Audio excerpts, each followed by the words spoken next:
Evening, our esteemed viewers. Welcome to the tower at UNN once again this week. My name is Dr. Juko, as usual, the presenter and the host of the show. Today is a Sunday, the 7th, 2021, and we are here to discuss some of the trending issues in Uganda. I have a lot of issues that have been going on in Uganda this week. But this discussion is going to indulge a lot in the education sector. Uganda, like any other sub-Saharan countries, faces major challenges in providing quality and accessible basic education for children. Early learning and development is compromised by lack of preschools and other early child development programs and qualified teachers, and also limited awareness and appreciation of the importance of these ECDs.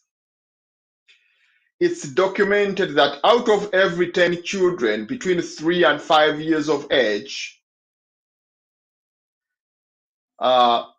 enrolled in primary education, only 3 are enrolled out of 10. And attendance of primary level education has grown because of universal primary education policies that were launched in 1997. But the quality of teaching and learning needs have significantly not improved. There's a lot of teachers' absenteeism, with more than 60% of the teachers in a classroom in over half of all Ugandan public schools. It's very pertinent to note that many children do not complete their schooling, nor having the competences needed to do well in life, because only one of the children who start primary school makes it to the secondary level. Less than half, that is 40% of students, are literate at the end of primary. Children with disabilities are largely excluded from formal schooling because of shortage of special need teachers and facilities. Secondary education is still inaccessible to most adolescents. Less than a quarter, that is 24% of the adolescents, are enrolled at this secondary level. Because of early marriages, early pregnancies, abuse at school, and shortage of school fees, especially to girl child, have affected their secondary performance and participation. The school environment also plays a role in keeping children out of school. School lacks adequate toilets and washing areas, and sexual abuse and caning of students is also another factor, though corporal punishment has been abolished in Uganda. This brings a very good background of what we have in the education sector. The education sector has been given a lot of money from UNICEF and other institutions that cover up the Ugandan education sector. However, the money has not been used properly. The government and private sector are all crying foul, having the same experience, regardless of all the other stunning factors. All these are going to be discussed in this regard. Let's have a video before I introduce my visitors or my guests. Let's have a video, and after the video, I'll introduce you my visitors or my guests in this studio, and those are going to discuss deep into the education sector. Thank you very much. Students have gone back to school, and we're talking about primary school going and secondary school going students. Of course, to a number of people, the main issue is are parents getting value for money from these students or from the schools where the students are taken. And issues of the national curriculum that is taught to these students is one of the things that they are focusing on. Now, we pick the mind of the sector players, the experts in this area, of what is being done and what ought to be done to produce students and pupils that meet today's market needs.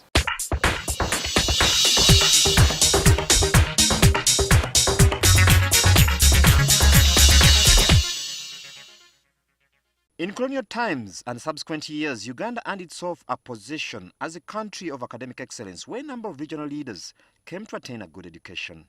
Among these were Mwai Kibaki of Kenya, Julius Nyerere and Benjamin Mkapa of Tanzania, who attended degree programs at Makerere University. In the recent past, this foundation helped the country attract a number of foreign students from the region and beyond, seeking good education. The country, however, seems to be ceding this position. We have a crisis with knowledge, mindset, and skill levels of young people. How much more knowledge are we equipping or opening up the brains of these young people to acquire more knowledge? You get me? Two, how many skills are they acquiring? But most important, what mindset are they going through? Our problem is not physical, our problem is mind. If we define what's wrong, what is missing in the competences of our young people, then we would know what we should do in order to cover those competences. Are you getting me? So that's the biggest problem. Then the other problem is what is wrong with the school system that is causing this incompetence in the young person? What is the sort of teacher we have in the class? The giver of knowledge. And remember, a child spends nearly a quarter of their lifetime at school. So the teacher is the most powerful changing agent. But the fact is the teacher effectively equipped, with the knowledge and skills and mindsets to transform these young people? And my answer is no. Uganda is currently grappling with a deteriorating education system, marked by poor retention of learners in school, according to several studies. Some of its gaps are anchored on its failure to provide knowledge that meets today's market needs. It is this gap that some experts are now trying to fill. The MIT have been lobbying for MIT to come to Uganda for the last 4 years. Good enough, I met the coordinator in the UK last year, at University of Bath. I discussed with him, and he accepted that this year they will send for us the trainers. These trainers train the students in the area of combinatorics, algebra, number theory, and geometry. It tests about critical thinking. It is not syllabus based. You just think about it. They give you a challenge, and you must think about the challenge. One of the areas being looked at is mathematics, which experts say is important in day-to-day living, but is not given the right treat in the way it's taught. The difference is that ours might be teaching maybe something where people can cram the methods, but this one you don't cram the methods. And the difference in this math is that you are set to have math challenge for many hours. Like when they go for IMO, they do it for 4.5 hours, 3 questions. Paper 1, paper 2, like that. This math, we do it without a calculator. This math, we do it without having the graph book. We are talking of graph book. We plot our graphs using our head. This math, we do it. Basically, it is a math which makes life very easy. They were even playing puzzles during the mathematics puzzle. So that's why when I look at the syllabus, our syllabus, in that case, our syllabus could be changed in such a way that it tests critical thinking, where people think outside the box. It would be very good. In a country where many employers complain about the low performance of graduates, experts feel paying attention to this subject, which emphasizes recipients' functionality beyond theory, is critical. Math is not a difficult subject. Math is only challenging, an abstraction. Because every time you think about X and Y, we just want to represent real life variables with just abstract values, say X. Say let X be the amount of money spent on a certain commodity. So we always get real variables in real life and then abstract it with variables, say X.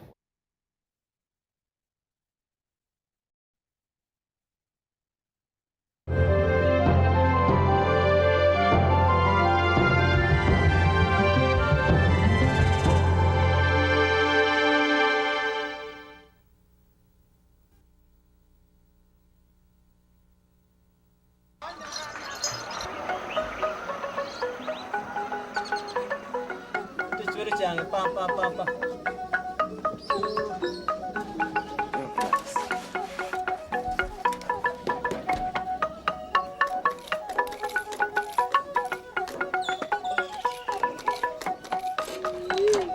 bye.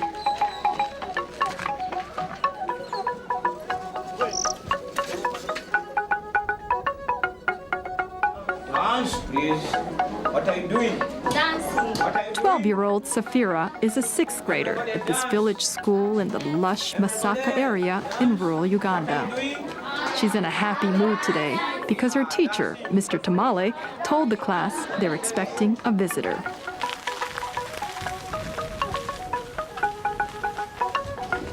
Hello. Hello. George Kate, the outreach tutor for this area, will spend an hour with Safira and her classmates. Morning, class. The children love Mr. Kate's visits because when the tutor spends time in the classroom, Mr. Tamale becomes a more interesting teacher. Has he done it? Mr. Kate is a guide to primary teachers in 27 schools within a 15-kilometer area in the Masaka district. To read out their set of verbs. Every day I just visit one or two schools, but you can cover maximum of 20 schools a month.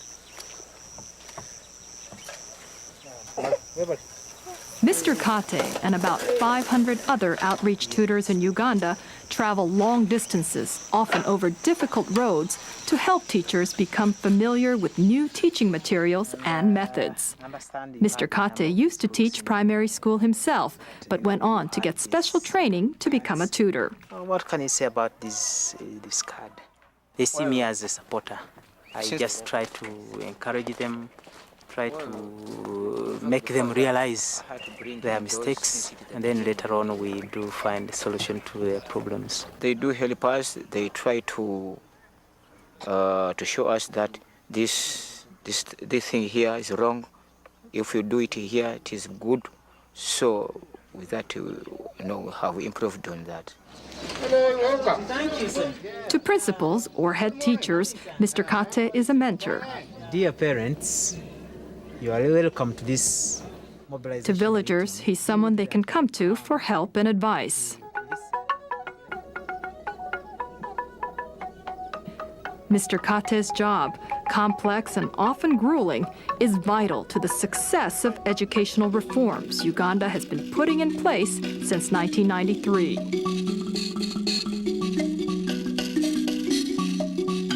These educational improvements are transforming Uganda's school system and serving as a model for the region. In this edition of Global Links, a look at the sweeping reforms which are improving the quality of primary education and getting more children into classrooms. The road to reform hasn't been easy. In fact, at one point in Uganda's history, it was impossible to even imagine. We saw many schools being used as areas where gorillas could camp, and in some areas pupils were chased away. No studying was going on. President came up on Beginning in the late 60s, rulers like Milton Obote and Idi Amin destroyed the Ugandan economy and murdered their own people for power and profit. A civil war to drive Obote from power in the 80s left the country in ruins. The effect of the war years on the schools was really devastating. You lost schools, whole structures, they were damaged. We lost all our teachers. And even the teachers who were training as soon as they were trained, because there was no way that government could hold on to them. Yet during these years, even the poorest parents continued to pay for their children's education, often at great personal sacrifice. Parents had, for many generations, believed that education was the key to success. So they continued. They picked up what government had failed to support. In the politics of Yes, thank you very much, the producer, for the video. And I think it has given a very good, clear picture of how Ugandan education system is. As usual, today I have guests in the studios, and I have Lawrence. Lawrence Semugoma, you are welcome to the show.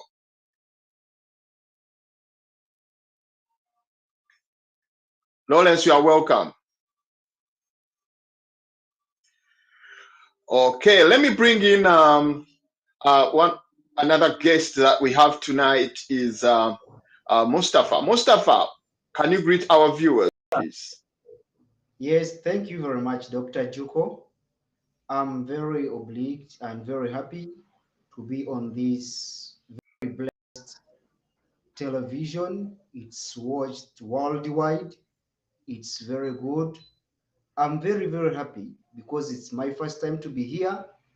I'm very, very happy. Everyone is watching us. We are being watched everywhere. Thank you very much. I'm by the names of Habib Mustafa, a resident of Bombo, that is Katikamu South constituency, Luwero district, a student at Kampala University, pursuing my bachelor's degree in education. I have a diploma in public administration from Kampala International University. I am the youth chairperson, Bombo Town Council, that is Katikam South constituency, Luwero district, and I am the chairperson, that is Karume Foundation. It's an NGO. It's an NGO serving, that is Bombo, Nyimbo. Those are sub counties of Katikam South, Luwero district. Yeah, that's me. Thank you very much, Dr. Joko. Thank you very much, Mustafa. It's pleasure. I happen to be coming. My mother comes from that side, so I think I'll be learning the Kinubi. I like Kinubi very much. Thank you very much. Again, in the studio as Lawrence. I think Lawrence is in the studio. Lawrence, how are you today?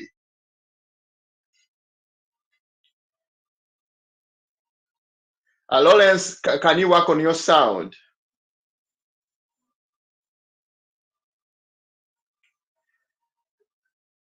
Lawrence, I hope you're doing well.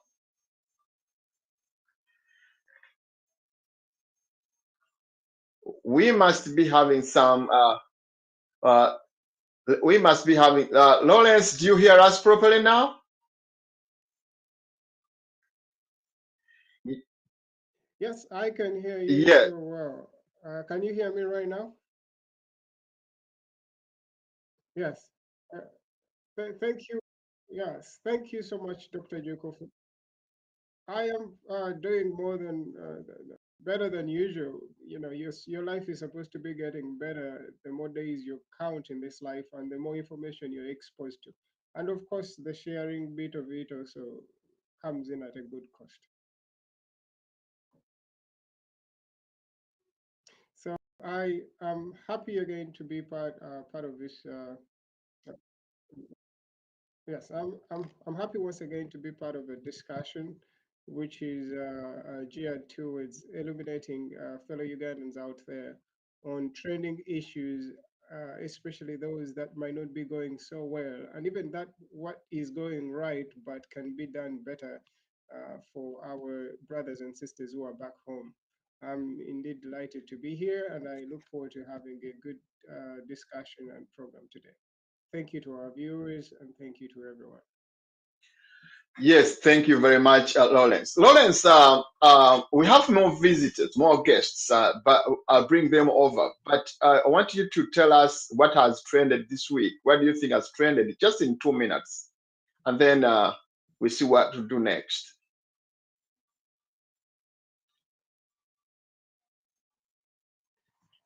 Yes.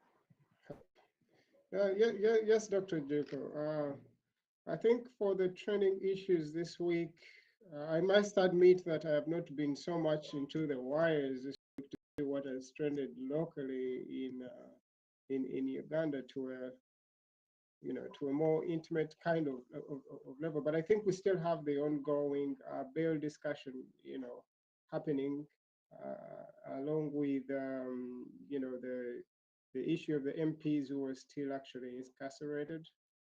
Once again, the diaspora communities try to organize a few demonstrations to express their dissatisfaction to the continuous detainment of those two members of parliament who belong to the National Unity Platform, that is Honorable Sewanya and of course Honorable Segirinya. That is still happening in the background, but other than that, I didn't see so much of a difference this week. So unless my brothers out there can bring us up to speed to what is happening, this week has been kind of more inclined to something else in my life other than following up on the issues. Thank you very much, Lawrence. Let me bring in Mustafa. Mustafa, you happen to be following the trending issues in Uganda. Would you please indulge us deep into a little bit in 2 minutes of what is really trending in Uganda? What is very interesting in Uganda right now? Go ahead, Mustafa. Thank you, Mr. Juko. Thank you, Mr. Juko. I've been in a front line following what's going on in Uganda.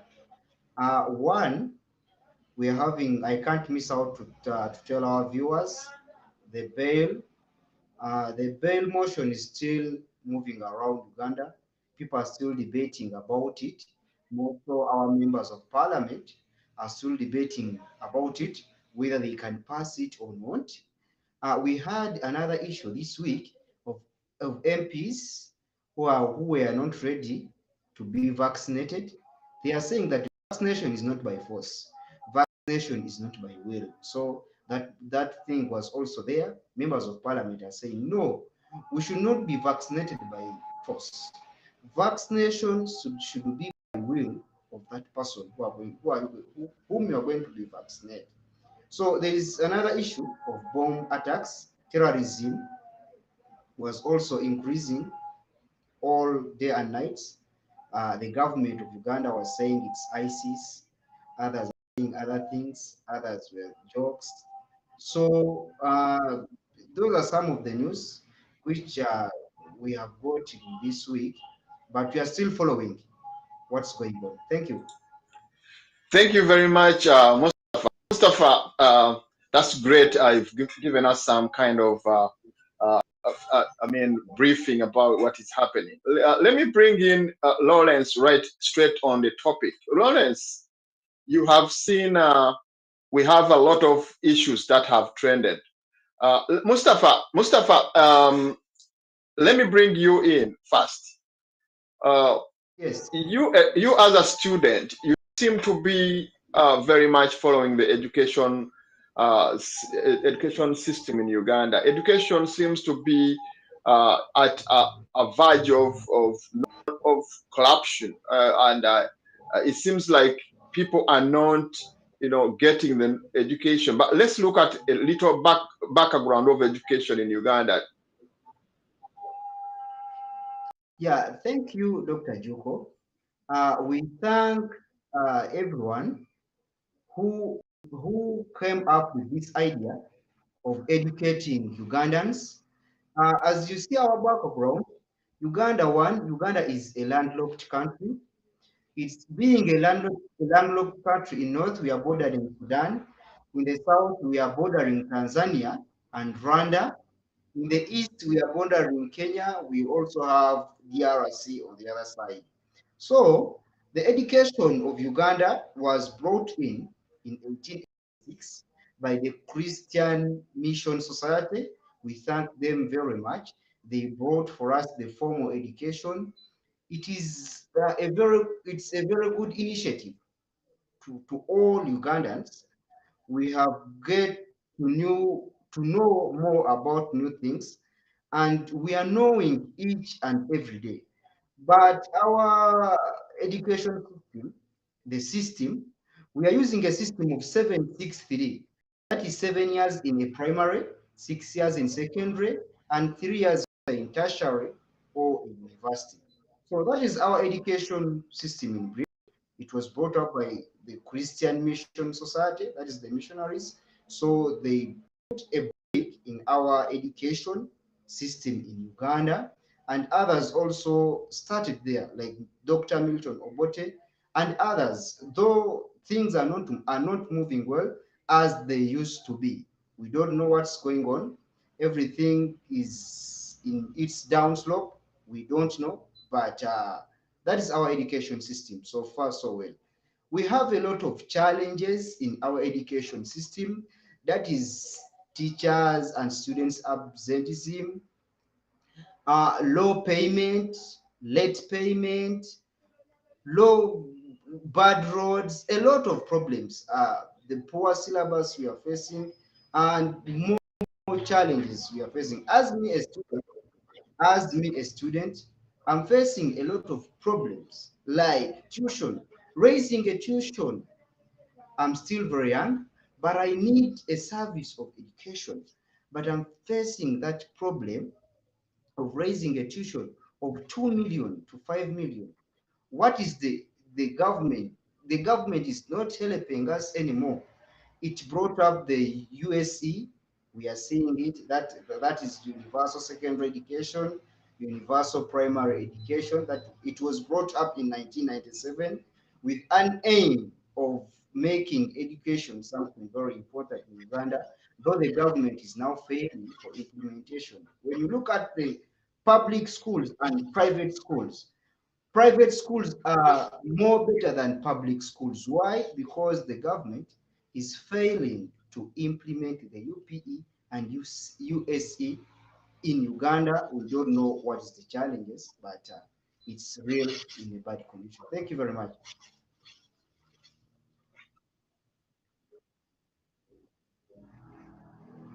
Mustafa, thank you very much for that kind of. Let me bring in Lawrence. Lawrence, you seem to be following up the education system because I believe you went to school in the same system. Would like you to give us a brief background of what you think the education system is and what do you think was not put across properly initially. Because in usual terms, we always say that things don't go wrong, but they start wrong.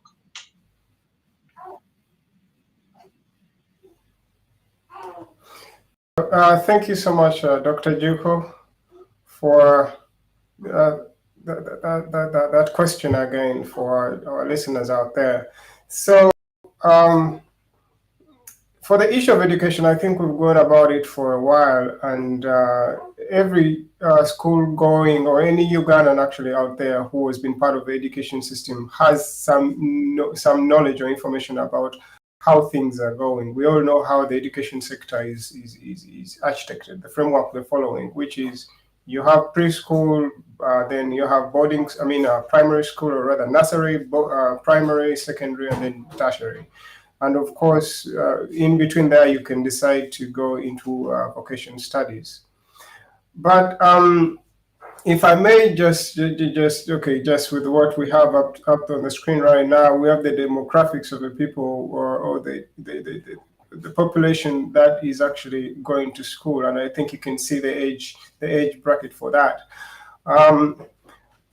When it comes to the education system per se, I would want us to, even before we probably get into the ages, and you see all those figures of the people who are in school, which is actually a number about 50% of the population of Uganda at the moment. I would want us also to go back to the initial kind of starting point for this regime that we have, which was their 10-point program per se. I think the NRA came in with a 10-point program. Now, if you looked at the points that the current regime had to start off their takeover of power, they were very silent. I don't know whether it was done tactfully or it was never a priority, but education was not part of the initial 10-point program that the NRA had. So for me, it is exactly as you say, Doctor, that sometimes things maybe start wrong.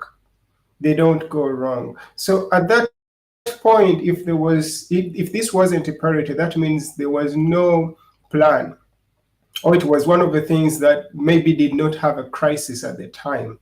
At least what was cited, they had insecurity, democracy, corruption, all these other sectors that were, the unfair distribution of resources, which was, I think, tending to the people, or rather the past leaders who were in power. Education, rather, most resources seem to be confined to those ethnic groups, per se, in terms of job distribution and all that. But if you go back to the initial 10-point program, there was nothing to do with education. So for me, it doesn't surprise me that fast forward to where we are, we seem to be like education is in a crisis.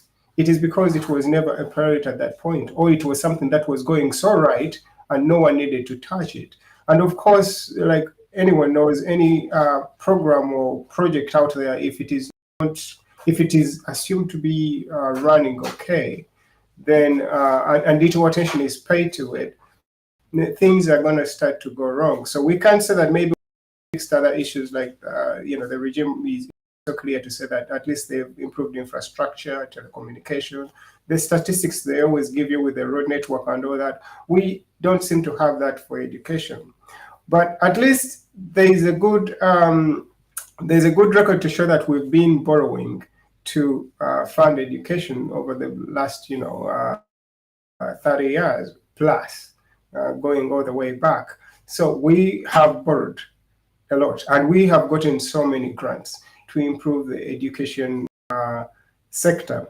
But why does it seem like my brother Habib has just explained, that things aren't exactly going so well, even for him as a student? Let's start off with the mission statement of the Ministry of Education right there on that.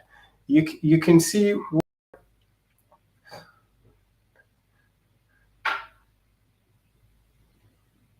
Sorry, one moment. I'm just putting this up here.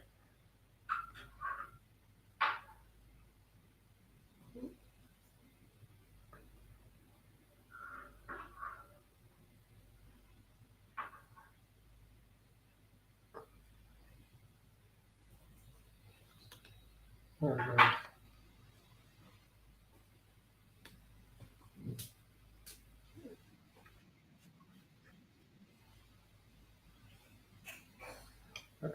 I can't see it.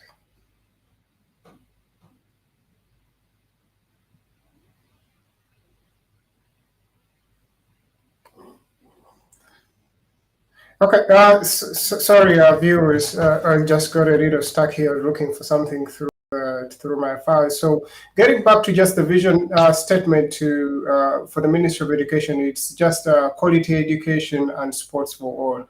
I don't know why the two were paired together, but that seems to be the goal right there. And of course, when you get down to the mission statement, you can see all those other programs that are.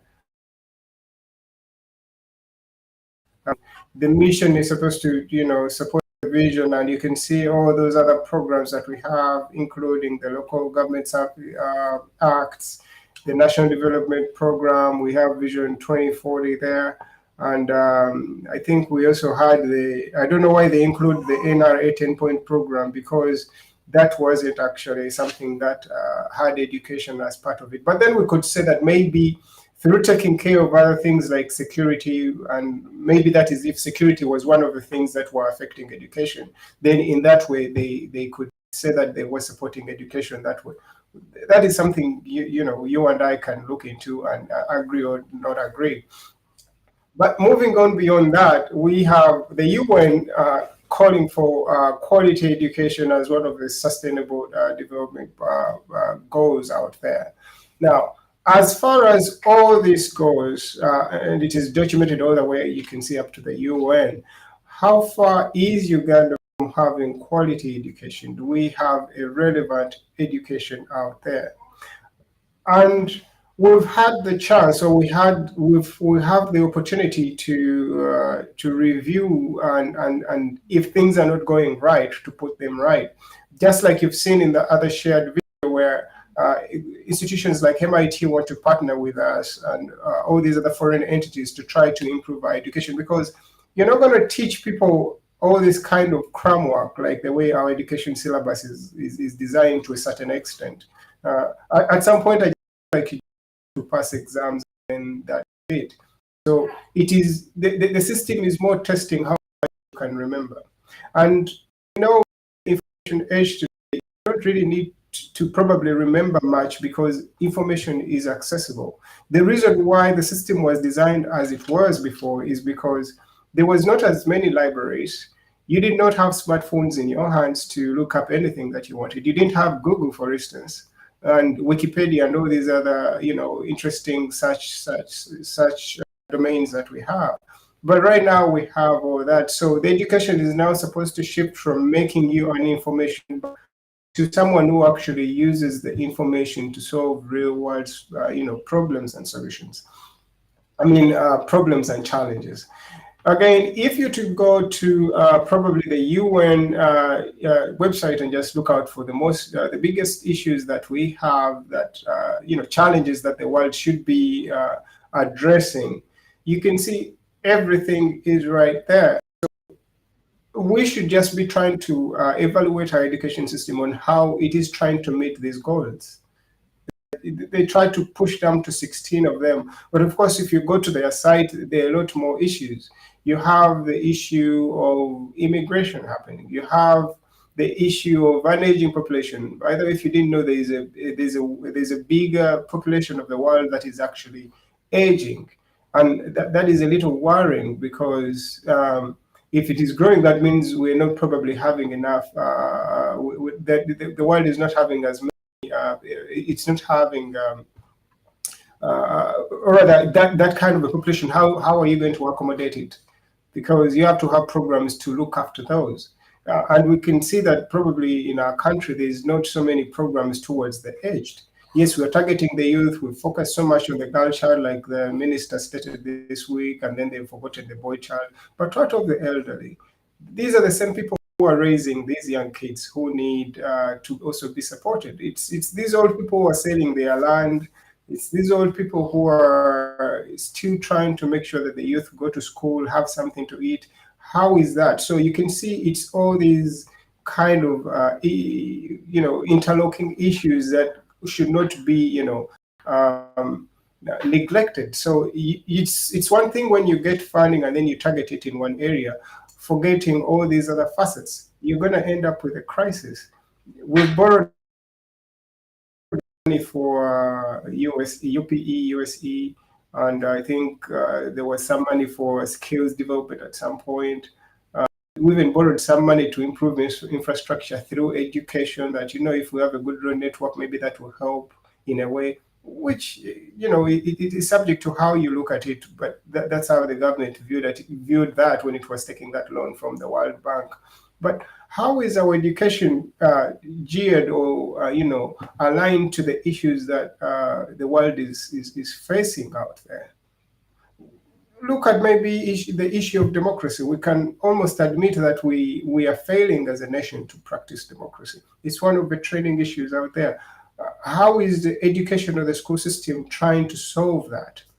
Do we have more studies? I think we used to have civics back in the day, which was good at bringing up a kind of civic inclined population. We don't have that anymore. Studies like that are reducing. And again, if you go to the university or anywhere else, how many people are taking political studies? If those have been neglected, then we can say that maybe we're not focusing so much on democracy. But we can agree that sometimes it is practiced, like when in schools, people have to vote for their monitors, they have to vote for their prefects. There's some bit of democracy which is practiced there. I don't know to what extent. Every school has its own way of doing it. In some cases, they just select who, the leaders they want. The school administration has favorite children in school. Those are the ones they want to be leaders. So you can see sometimes that kind of the practice of democracy from schools goes on to come into the wider world, where you're also having selections instead of having elections. So as you can see, it is a very wide issue out there, and it really requires a lot of yeah, putting some thought to it as to how we can proceed to resolve the issues that it is facing. So I'll leave to submit at that point.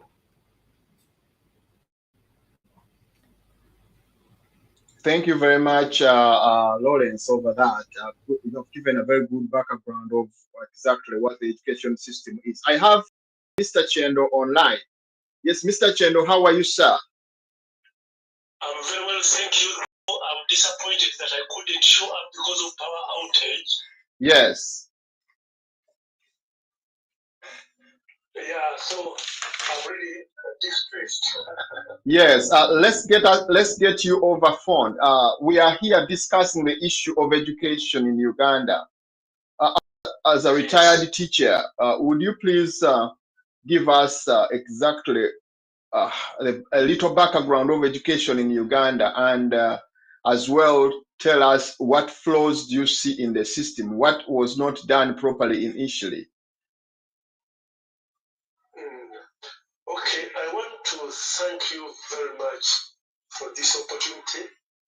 Though I missed a video opportunity, that in as far as background of education is concerned, I really would like to limit myself to the interim period when the government of Yoweri Museveni took over power in 1986.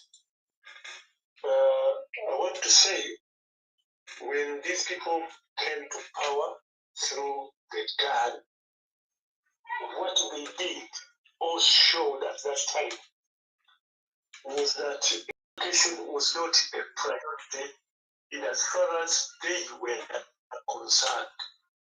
According to them, I think security was paramount. We really had a problem around 1989. We had strikes in Makerere, and really the leaders of the state at that time showed that education was not actually a priority.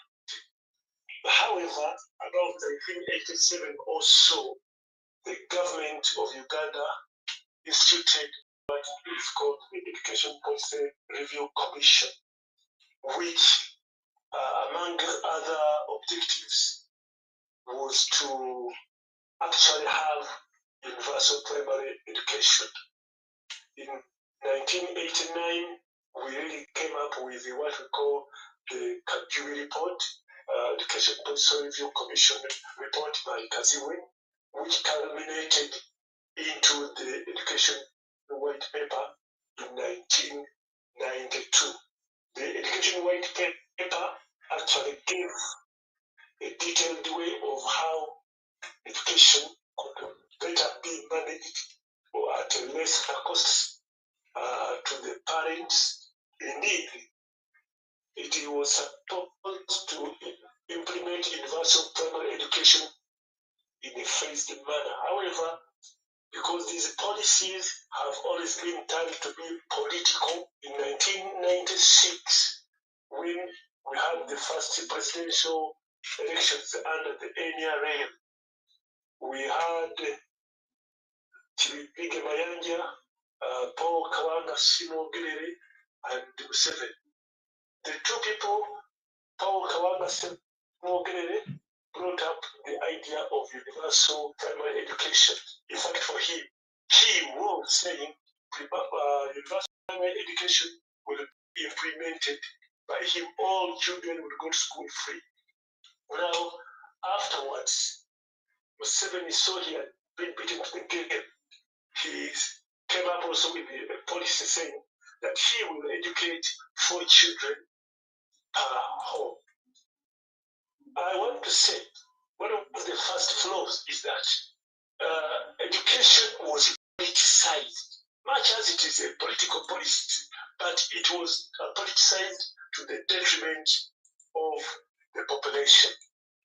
At the end of the day, Uganda took up universal primary education when it was not ready to have it. We had many numbers of children who could not be catered for. The government had very few resources at their disposal to cater for universal education. So in a nutshell, I want to say this government has always politicized education. For instance, even of recent, what happens is that when you look at the teaching of children in primary schools, the children in primary schools can be handled by grade 3 teachers. However, the government of Uganda today is putting up a policy whereby a primary school teacher is supposed to be a graduate teacher, not actually looking at one, the cost of attaining a degree, two, the rewards of a teacher in terms of scoring a degree.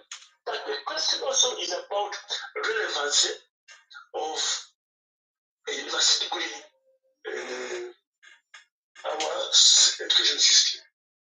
So, in a nutshell, I would say the are actually skewed politically not to benefit the Ugandans or the Uganda education system. I don't know whether you are here. Yes, Mr. Jendo. Yeah. So, do you mean to say in your submission that the education system just failed right from the inception? True, I don't want to sound very political, but there is a very big problem. Those people, the rulers, the managers, failed to actually put up a policy which would be tailored along the needs of our society. I want to say, in the first place, when you look at our education system, it is a system which looks at preparing children for exams, not for life. Indeed, we missed out an opportunity. Earlier on, we had technical schools where children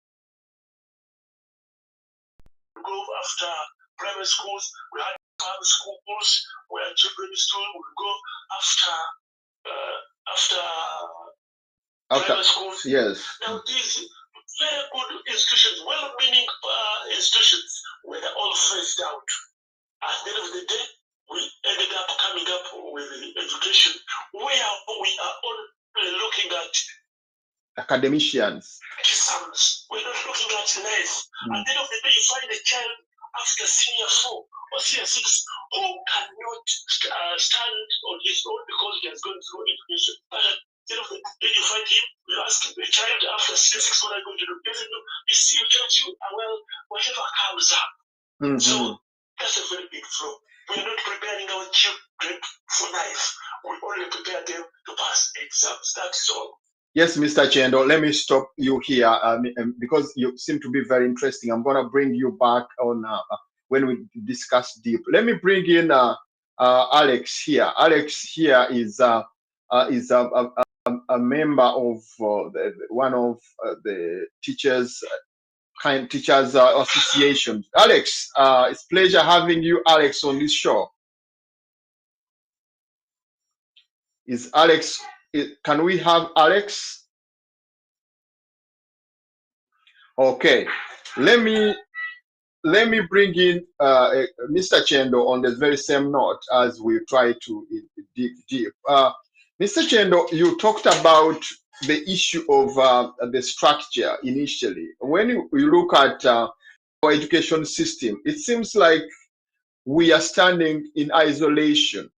Every system that I have studied here around, because when I was doing my doctorate, I looked at several education structures in the world, and when I learned that there is not any single education system in the world that seems to look like ours, because when you look at most of them, they tend to focus in on technical kind of skills, or the soft skills, and also what we call apprenticeship in America here. In Uganda, it's more academic. In America, for example, a child at what you call senior 4 in Uganda comes out with a training, and that training would be like somebody can be an assistant, we call them CNA, certified nursing assistants, or they can be LPN, registered nursing practitioner, from like senior 6. All the senior 5, 6 students are trained to be nurses, because there is a lot of those who do sciences can be trained to be nurses. In their vacations, they can do some good work out there. But Ugandan system seems to be with a lot of flaws. One of the outstanding country that exports workers in America here are the Indians. The Indians have known where the world is trending, and they teach their children a lot of IT skills, like software development, software engineering, and all that. They have universities that they have grown, and they tend to be teaching exactly what Americans want. In Uganda, we don't even export nurses. The only people that we export are just the maids and all that. And even the maids, we don't train them. If we knew that we have a market for maids, we would be training them and have them professional. Mr. Chendo, as an experienced teacher, I would like you to give us a clear picture of this as well. Well, I want to thank you very much. One of the biggest problems we have in Uganda is funding. Now, you cannot run education on palliatory funds. Right from, can you imagine government in terms of schools, especially private schools, offers less than $10 a year, I think, for a child, for those who are actually in government-aided schools. You'll find there is a very big problem in terms of funding. Now, you cannot have anything without funds. Funds are what would run everything. The schools have not been built. The teachers have been poorly trained. Now, leave alone that, the policy to have children who can sustain themselves after school is not actually in place. Now, the very big problem is especially about the funding. Funding has been a very big problem. Now, the biggest fund will always go to the army, will always go to the military, will go to politics, at the expense of education. Now, you cannot train nurses minus the institutions where they are going to be trained. You cannot train them without the facilities. You cannot train carpenters without workshops in schools. You cannot have farm schools when land that would be actually for farm schools is ditched out to factories, to other entrepreneurs. At the end of the day, funding becomes a very big problem. I want to state that unless Uganda changes and allocates education funds that can sustain education system and to redesign the curriculum to the extent that it can help have children who can, one, fit within our society, two, that we can export even outside. You have really said it.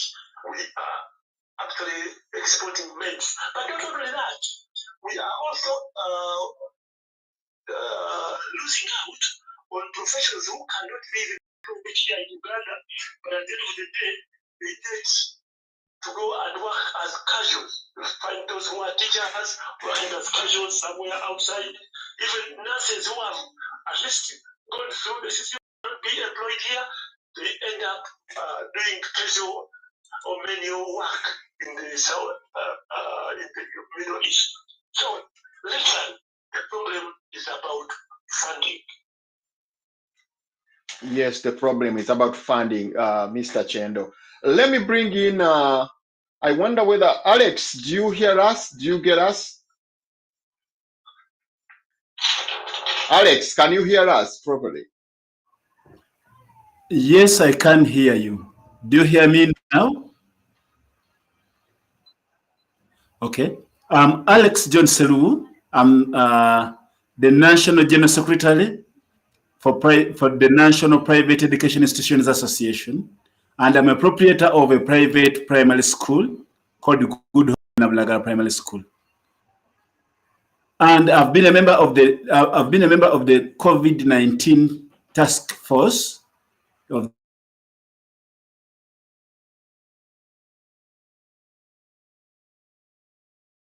Connection, connecting Alex. Let me bring in Lawrence. Lawrence, at this stage, you've had Senior Chendo trying to give us a very good clarity on what really happens in the Ugandan system, and the flaws that are really in the system seem to be very much. It as you said, it started wrong and doesn't go wrong, but it starts wrong. Can you please add your voice on what Mr. Chendo was saying, and then try to educate our viewers of how do you think flaws can be eradicated?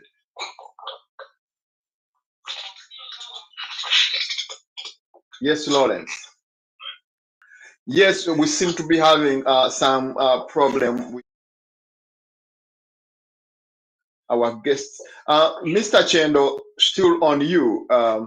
We seem to be, as you've mentioned, that the funding might be also another problem. However, when we look at the data here, we seem to be having so many funders like UNICEF, like which are World Bank, which are giving a lot of money, and this money seems to be misused.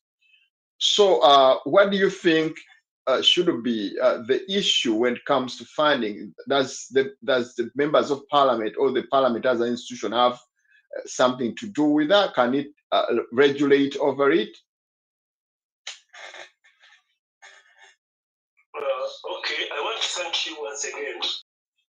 But true, Uganda has borrowed right, left, and center in terms of the various aspects of life in Uganda. For instance, actually, education. You will find we may have all these as funders, but the question is who actually manages the funds. That's a very big problem which we experience.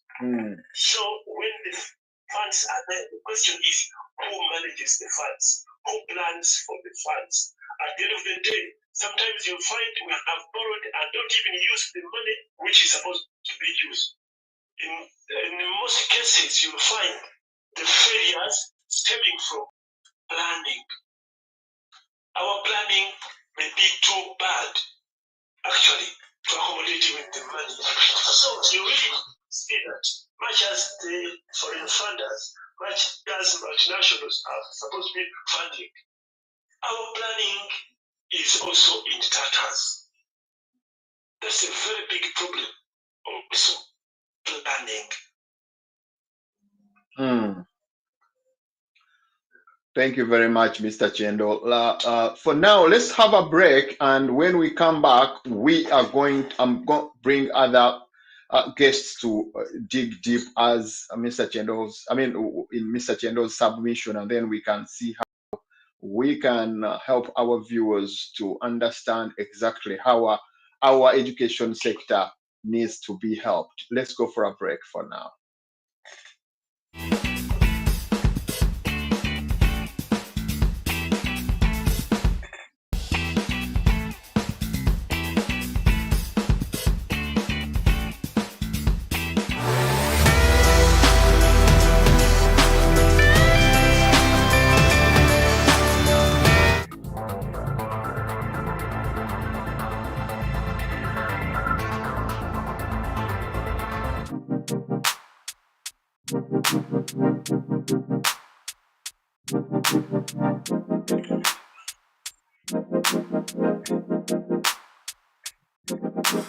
Time takes a toll on everyone, they say. Time is merciless, it won't wait for us to change. Time, I am stressing out, I can't figure out what to say. Oh, time, just give us time. Time, looking back on pictures, and I find it hard to see you and myself in places.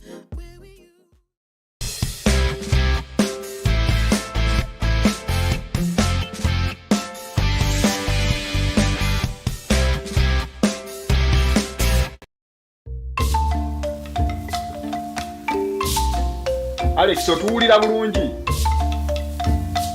Alex.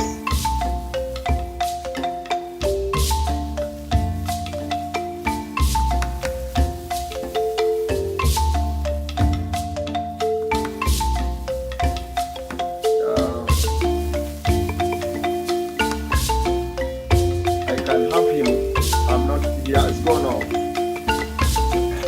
I don't know what happened to Lawrence. Lawrence says it's not getting the link says it's off.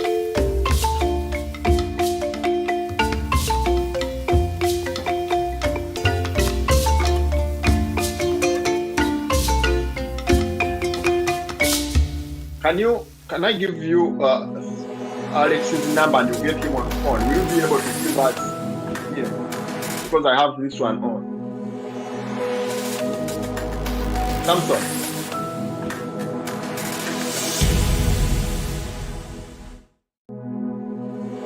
Because I have this one on, it's where I can. Don't put me back. Let me first send you this.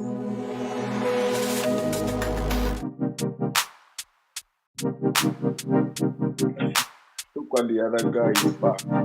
People are back now. Let's. I'm going to bring Time takes a toll on everyone, they say. Habib, Mustafa, do you see us? It won't wait for us to change. Time, I am stressing out, I can't figure out what to say. Oh, time, just give us time. Time, looking back on pictures, and I find it hard to see you and myself in places.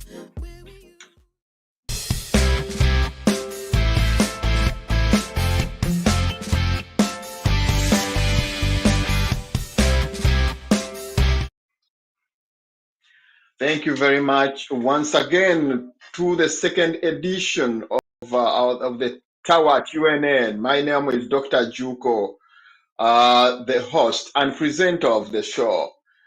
As I told you in the studios, I have Lawrence Semgoma, who is our usual analyst, and we have Mustafa Habib, who is a student, and we have Mr. Chendo on phone. We have also another guest we haven't heard properly from, but I think we shall get all of them. Lawrence,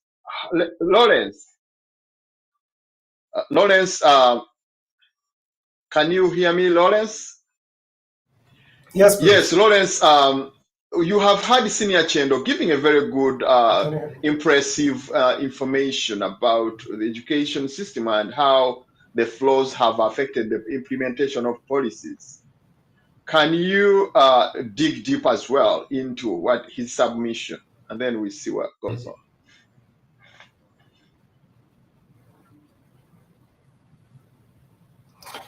Okay, thank you so much, Dr. Juku, for once again giving me an opportunity to share into this discussion. I would want to look at just one other issue in complement to what Senior Chendo was just been talking about. I want us to focus on the National Development Plan that we have right now, the 2021-2020, especially under the section of Human Capital Development. It pretty much gives a good picture of where the education is at the moment, which is admission, at least in that plan, that things are not going so well. Well, campaigns out there or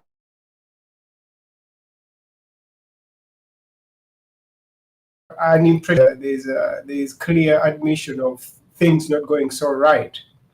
Like trouble getting you, Lawrence. Lawrence, your network seems to be like quite for disturbing. instance, if you're ranking in the world in terms Lawrence, of human. Lawrence, we are having trouble having you. Your network seems to be stuck. According to what, let me have Alex. Alex, can you be able to hear us? Habibu, can you hear us, Habibu? Yes, yes. You have heard the discussion from Senior Chendo and also Lawrence. What's your take about the situation that, I mean, the analogy that things started wrong initially and then they are going wrong because they started wrong? Yeah, thank you, Dr. Juko. But for me, what I'm saying, I thank my fellows. What I think, the problem is the initiator of this program, or I can call it the education system in Uganda. Those who are implementing it are not doing the right thing, what should be done. Like, for example, Dr. Juko, I can tell you that when you go to the public schools, you can even cry. People, the government is saying that people should not pay school fees. But if you go to the public schools, they are paying higher than private schools. I don't know whether the UPE and the USE is still doing its work. Like, look, for example, our Minister for Education, Mama Kataha Jennifer Museveni, she's not doing what she's supposed to do. She's all the time sending Dr. Muyingo to do what she's supposed to do. That's the problem we are facing in education system. As me, a student, I'm facing a lot of challenges in our education system, in that I'm right now in school studying, but at the end of the day, I'll finish studies and again I have to look for jobs. Now, our planners of this country are not as good as they are supposed to be. Why? They have to plan first the students on what we are going to do after our education. What are we going to do? Yes, we have studied. I have my degree in so and so and so. Now, what am I supposed to do? But the government has not planned to us well. So, what I'm praying to the government as me a student, one, to change the system of the education, to put in, to employ those people who can manage our education system, to look for those people, not by in that, we know you very well, you can lead this. No, let's look for those people who can take our education system. Like, for example, Dr. Joko, I can tell you, if you go to bigger schools, the one we are hearing on radios, TVs, like the St. Lawrence, you can go to Seta High School. They are doing well. They are private schools. Why are they doing well when they are private schools? We have our private schools. They are government aided. So we are facing a lot of challenges, our education system. Now, let's look at the syllabus we are teaching our learners in schools. Our syllabus is creating more job seekers than job creators. Let's look at our system. When you see the ranking, you can see it's not going up, it's slowing down. You can see from P7, the percentage is going low. Those are going in secondary school. After secondary school, those who are joining universities or tertiary institutions are also becoming very low. Why? We have a lot of challenges in between there. We have a lot of challenges in between there. Our roads are not well. Our accessibility to schools, like you can go in northern Uganda, things are not as well as in central region. So we request the government to look for those people who can manage our education system very well than any other person, not to employ people by advantage because they know them. Let's employ people who are well advanced with the experience of education. You know, we go to school to study so that we can come out and implement, and we serve our people. So in serving our people, we have to do the right thing, not going into a job which I've not studied for. Now I'm studying education. I want to become a teacher and a very good teacher, but I cannot become a doctor right now. I cannot go in a certain hospital and ask for a job to become a doctor. So let's employ people who are supposed to do those work. So Dr. Joko, our education system was started well by the Christian Missionary Society. They started up a good syllabus. They constructed well buildings. Their administration was well. They laid everything. They laid a good foundation. But we ourselves as Ugandan were the one we are the one removing all those they started. So thank you very much, Dr. Joko. Thank you very much. Thank you very much, Mustafa. Thank you very much. Lawrence, let's dig deep into the element of how the education system has been flown, as Mr. Chelo has said. And let's also look at what do you think needs to be done in order to, to bring up to date the situation that we are having. You can hear me this time. There was something wrong with my microphone before, but now it should be okay. Well, for the issues within education, as much as, yes, we are trying to highlight exactly what is wrong with the system, but education seems to be, it doesn't operate in a vacuum, if I could use the word. It relies so much on many other facets of society. That's why I tried to give you a foundation that so many determinants surround education process. So the success of education relies on how safe people are, whether they have maybe safe drinking water, they have infrastructure like roads and all this, the economics is working okay and people can make, their, of course, even when they, their people finish school, they have something waiting for them. So at the moment, Uganda is trapped. Uganda's education system is kind of caught between a rock and a hard place, because all the determinants that are supposed to kind of ensure that it is a success are not, are not doing so well themselves. If you, for instance, to look at health itself, where we're still having very bad numbers, you can see we've managed the crisis a certain way that no other country has. And just the crisis of the pandemic right now, you can see what that has done to the education system. I think at the moment, we, like last time we spoke, we just broke a Guinness Book record for being the country that has closed the schools, for the longest period of time. So when you look at issues like that, then you know that the challenge within the education system is really, really, really big. So if you don't solve the health issue, you do not solve the security issue, like in places that are insecure. Like right now, you're having all these hackings that are harming the Vijambias happening. All these kind of play into how education is going to, present itself.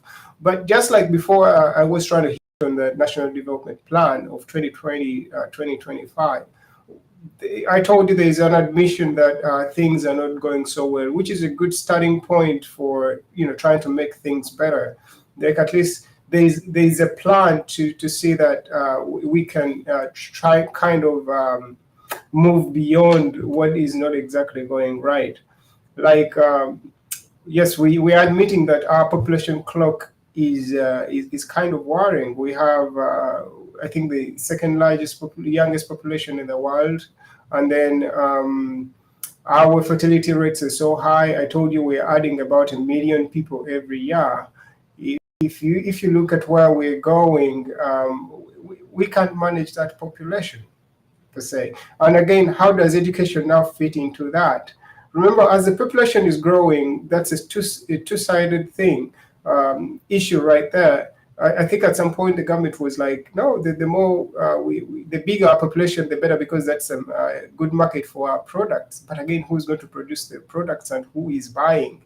If the majority of the population is a young population that even can't afford what you're producing, then I don't think you're going to sell so much. You're going to now rely on trying to get external partners, or rather somewhere outside, to put your products. So locally, the market isn't going to take up whatever you're producing. I think you heard just recently when the Association for Fish Exporters was trying to appeal to Ugandans not to eat fish such that they can export most of it, which is a little unfortunate.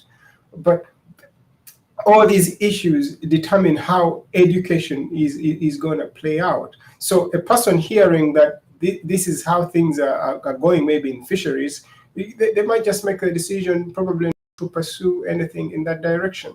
And we all know that the global fishing industry or cod industry is very big. That is an opportunity right there for Wagon.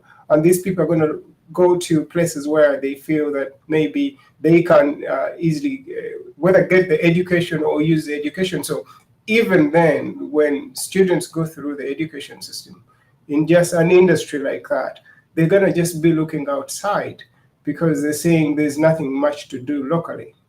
So we have one of the worst rankings. I think we're at about 162 out of 188 in the world for the Human Development Index, which is poor, very, very, very poor. That means our people are not productive per se. So they go through the system. We have so many challenges to deal with. People are dropping out along the way on different stages, and then even those who have it tough, because we all know what the unemployment rates are right now in Uganda.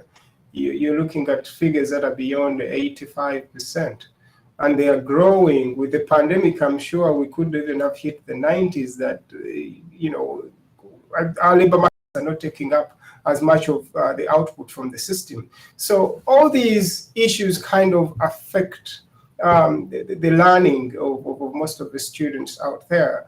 They're not going to be motivated. So someone who was like, no, maybe I'll be a doctor. If they're seeing doctors striking, believe me, the attitude is going to change, and maybe they're not going to take that direction.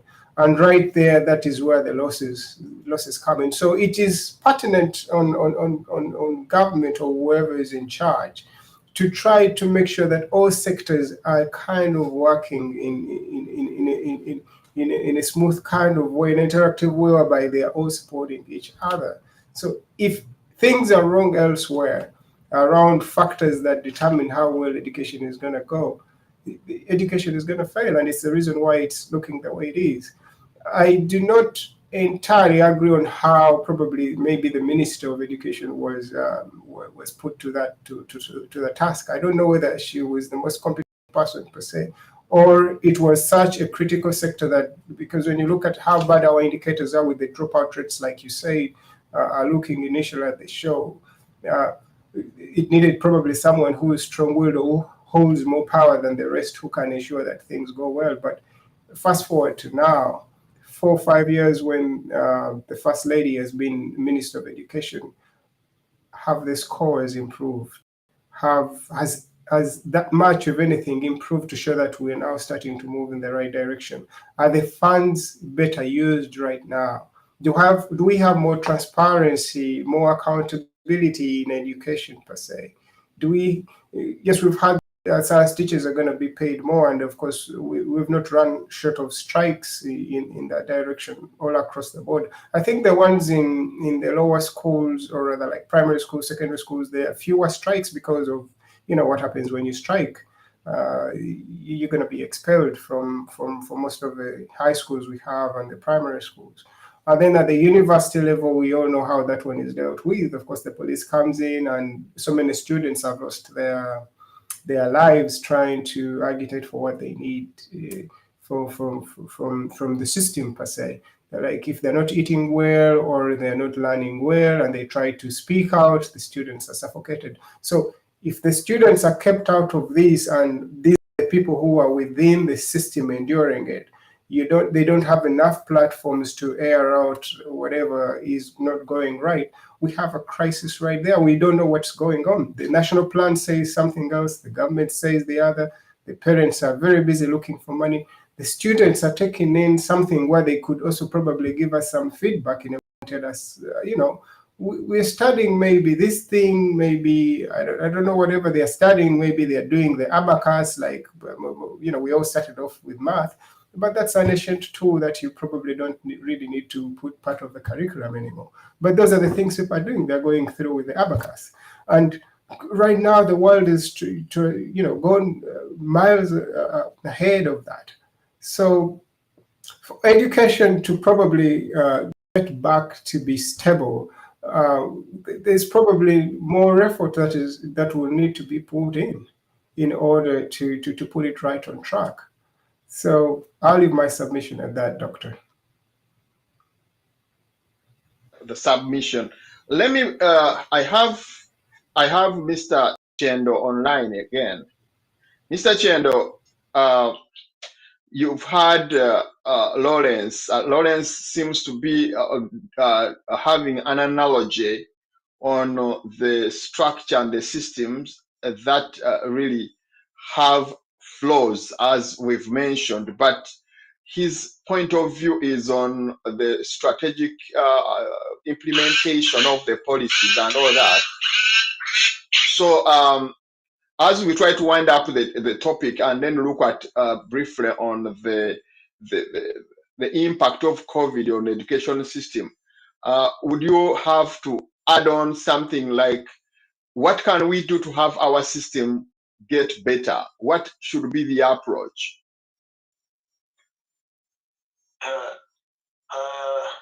Well, quite a lot could be done if make meaningful change to our education system could be achieved. In the first place, we really need to look at the mindset of our people in terms of how they value education and what they actually hope to get through education.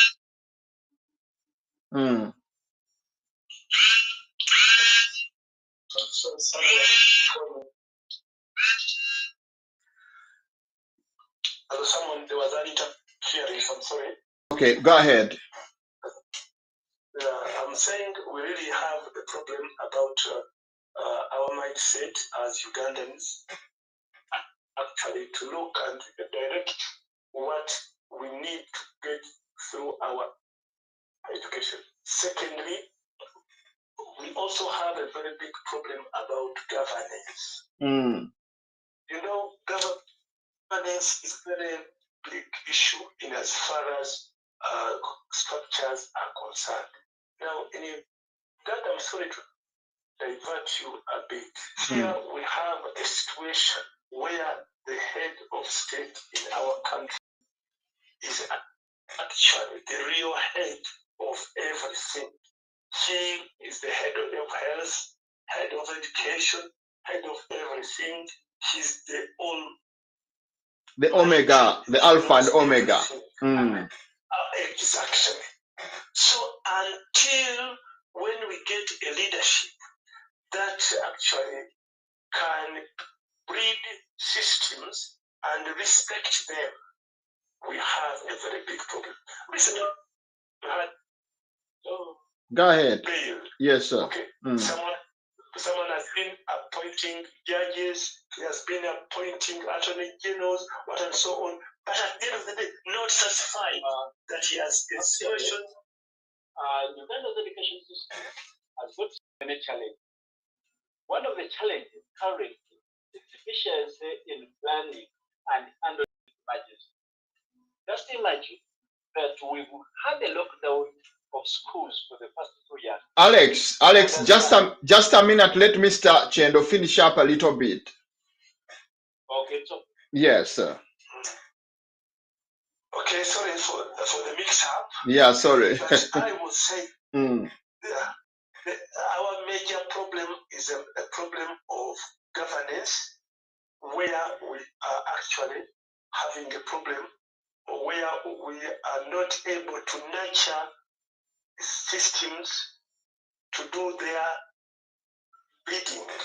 Now, if you have a Ministry of Education, which will be actually handled by a minister who is not there because of merit, but because they are someone's wife, then be sure we have a problem. So the major problem is about governance. Unless governance is actually realigned,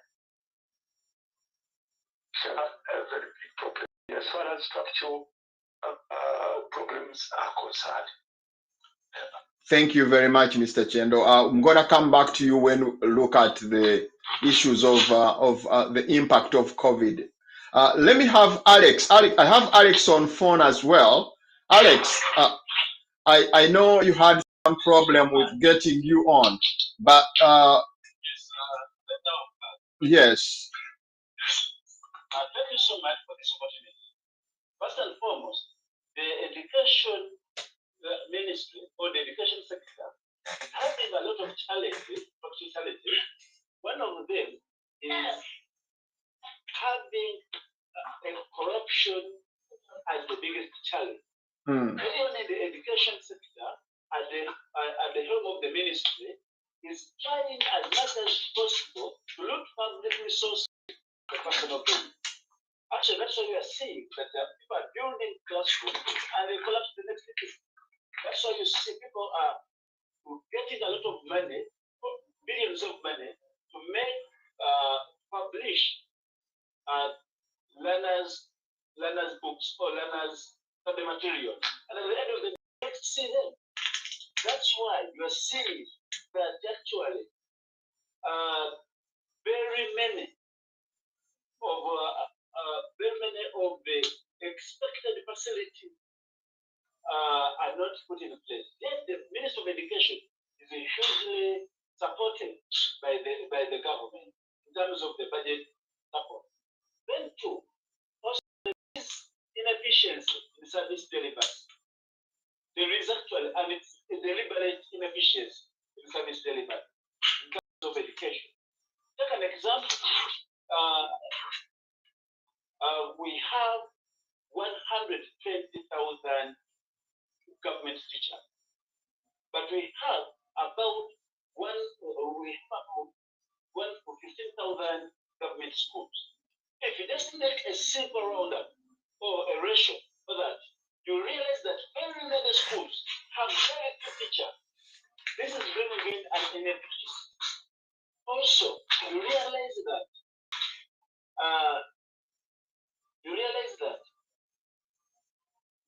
hello? Go ahead. We hear you. Yes, sir. Hello? We are hearing you. Go ahead. Also, there is no good way. Hello? Yes, go ahead. We're hearing you. Hello? Hello? Can you go ahead? Hello? Unfortunately, we seem to have lost Alex. We have lost Alex. Let me bring in Lawrence. Lawrence, let's look at the other side of it. We have had a big problem when it comes to COVID. COVID has brought a lot of chaos in all sectors, but most pertinently on the sector of education. I would like you to, look at the COVID vis-a-vis the lockdown, vis-a-vis the social, political, and economic problems that have been brought in by COVID.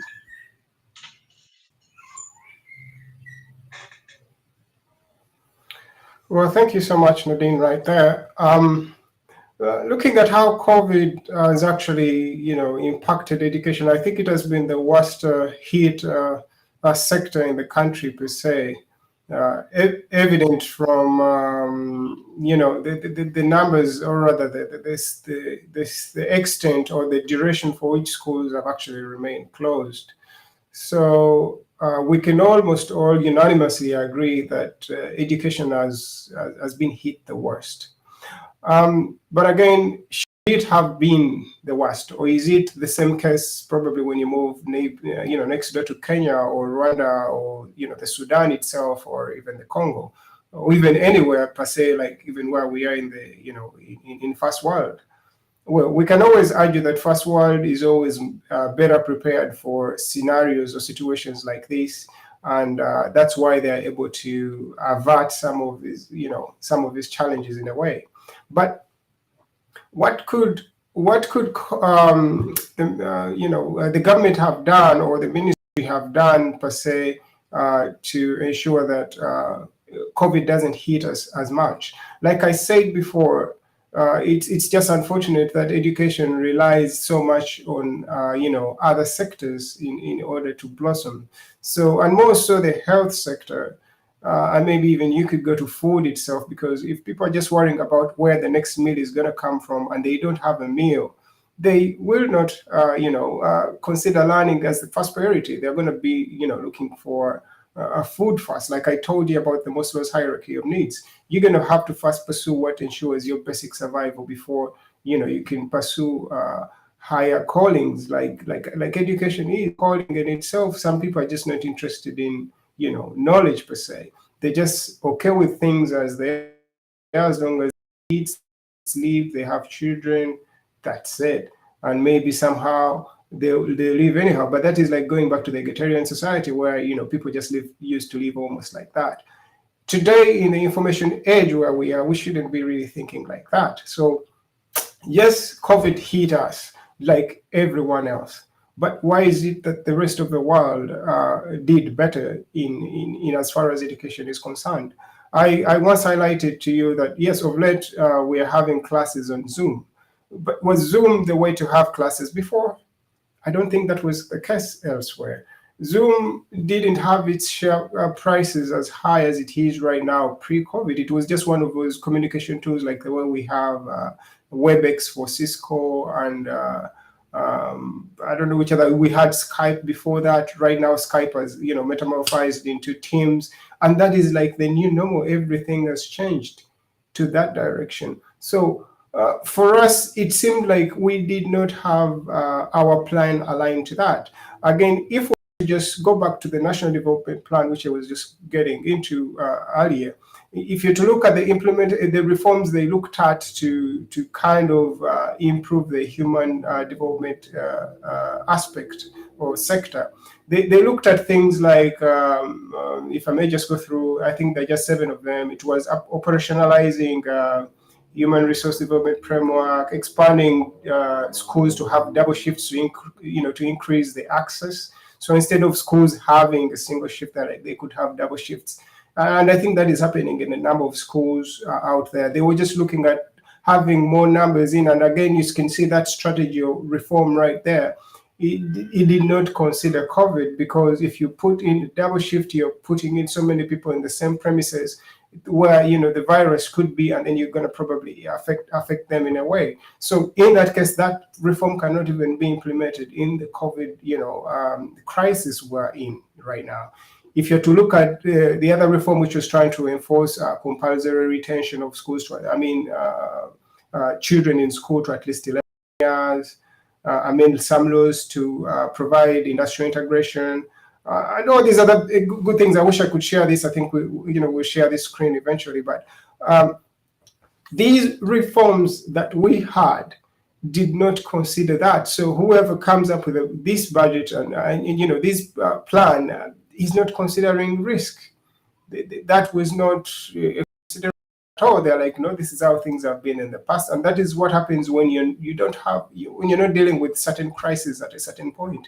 They're just looking at keeping as many people in school and having more and more access. We can debate about whether access tallies with the quality, and I think your guess is as good as mine. Most of the products of the universal primary education or secondary education, I think for the most part, most people can almost unanimously agree that it's probably not going as they intended. There seems to be a poorer quality output. So it's not even a question of children staying in school for a very long time. The question is, how do they come out?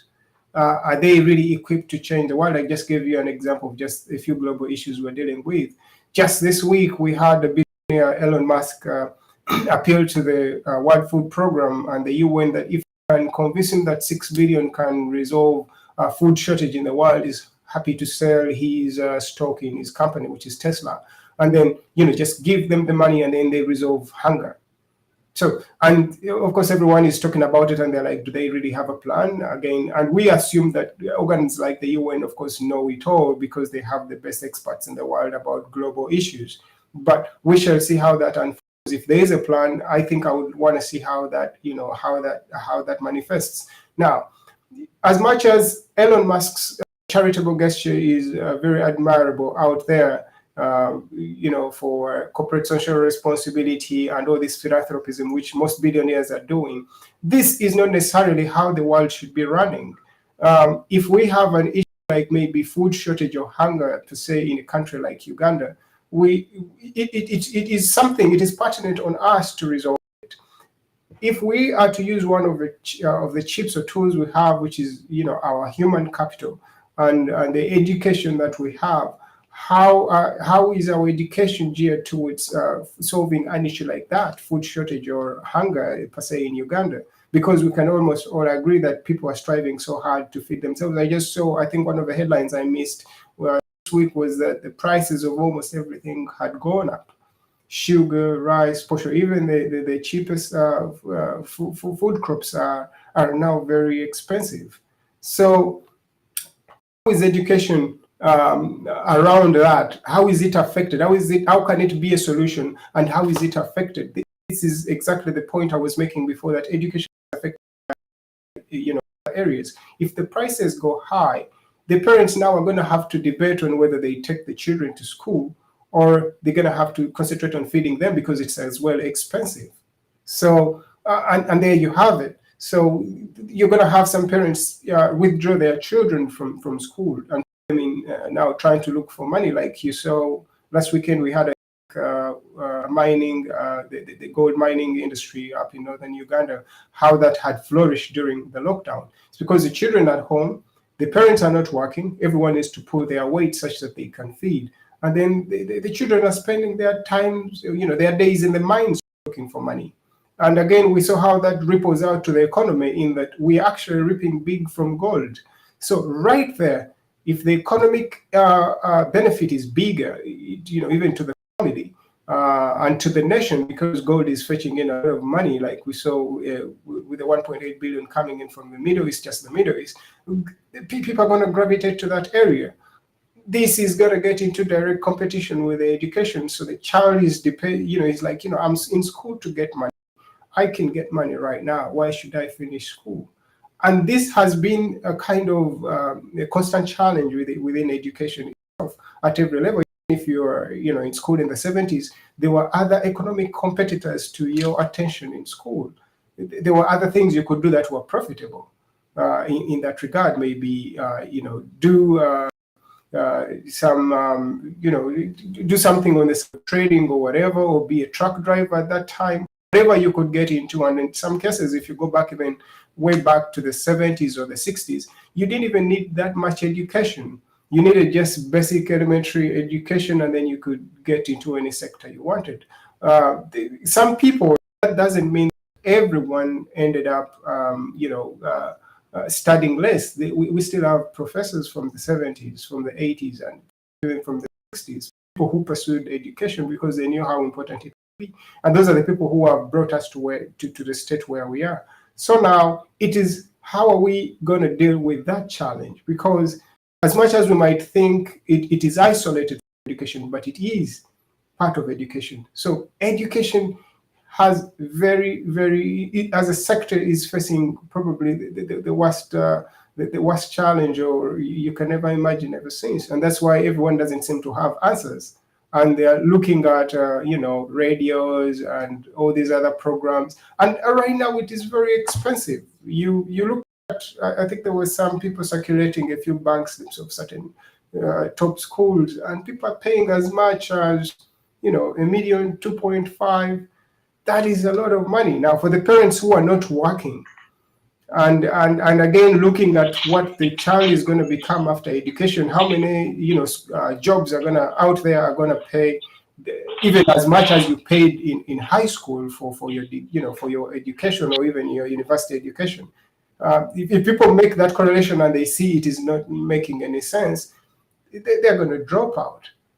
So I beg to submit, but that pretty much shows you how much of a challenge is, and how much more we have to pay attention to other aspects that are that are closely linked to education, especially health, food itself, and the economics itself.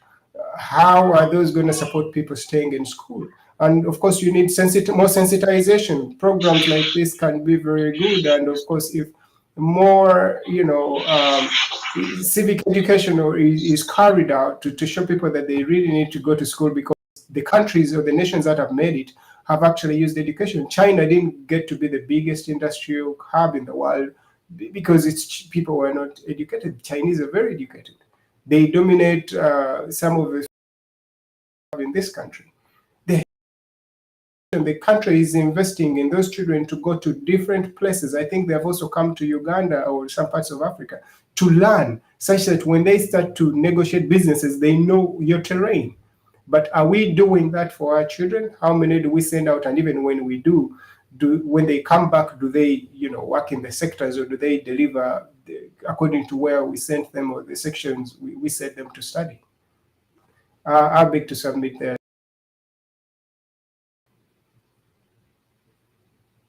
And on phone again, as we try to wind up, Senior Chendo, we would love you also to look into, because as we discussed prior to this, we are making it clear that the system seems to having flaws right from the onset.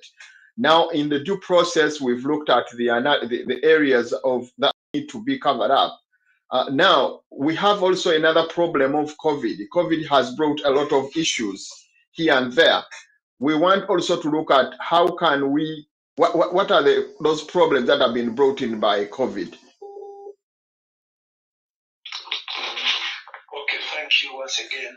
I want to say COVID has been a scare. The world scare. As I see, it is a scare that was inflated.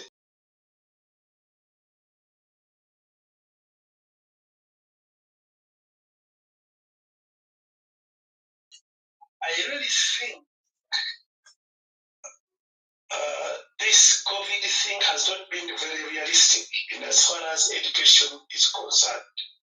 I have not looked at any figures to show the teens, these young children who have been infected with COVID or who have died of COVID. Actually, I haven't got any figures. Of recent, it looked like our president was saying, you see, these children cannot die of COVID, but they can transmit COVID. And for that matter, they should stay home because they'll take COVID to the parent. It's ironic. These very children we are not sending to school are found in churches. They are found in shopping malls. Yes. They are found everywhere, mixing and interacting. Now, what was the rationale of stopping them from attending school? So at the end of the day, we had an inflation of a scale which was not realistic. Now, COVID has actually affected us in terms of education. First of all, our children have grown for actually a good volume. I really want to say they've grown at least of any kind of educational activity. So at the end of the day, we really find that we have lost out on time. We have lost out on time, and actually, it has been very detrimental. We have younger pregnancies resulting from these lockdowns. We have lost revenues. Some of us who have had these schools as our own livelihood. See, we had these schools where many people are supposed to be selling their food, their everything. Trade got lost for this care. I want to say, actually, that the closure, the lockdown of children away from school was quite uncalled for. We could still have had schools on, but with this pandemic, because I feel it was not realistic to have the entire industry closed down without minding about those whose livelihood actually was given through education. So the pandemic was inflated actually maybe to the advantage of those who get aid, for those who get having it done that to it. But I want to say it was uncalled for. And with our children, with education going on, it is going everywhere. Because I want to tell you, much as we are talking about soaps, you can't don't observe soaps. The soaps are just imaginary. People interact here and there, and therefore the pandemic itself could still have been there, but without affecting education. Yes, Senior Chair, as a proprietor, a school proprietor, and a retired teacher with a lot of experience, would you tell our viewers the problems that you've experienced as regards covering up your teachers, covering up your expenses? Because the school, regardless of not working, there are certain things that continue to be in the process. Like, it has to be clean. It has to be with, the compound has to be clean and all that. And also looking after some of the other people that work within the system of the education or the schools. Would you please tell our viewers the challenges that you have undergone and how you have dealt with them? Now, in as far as we are concerned, there are things which you couldn't do without. For instance, it was not known that we shall be closed for close to 2 years. So what happened is that if we were renting houses for your teachers, those houses remained unpaid for because tuition for children is what our source of income.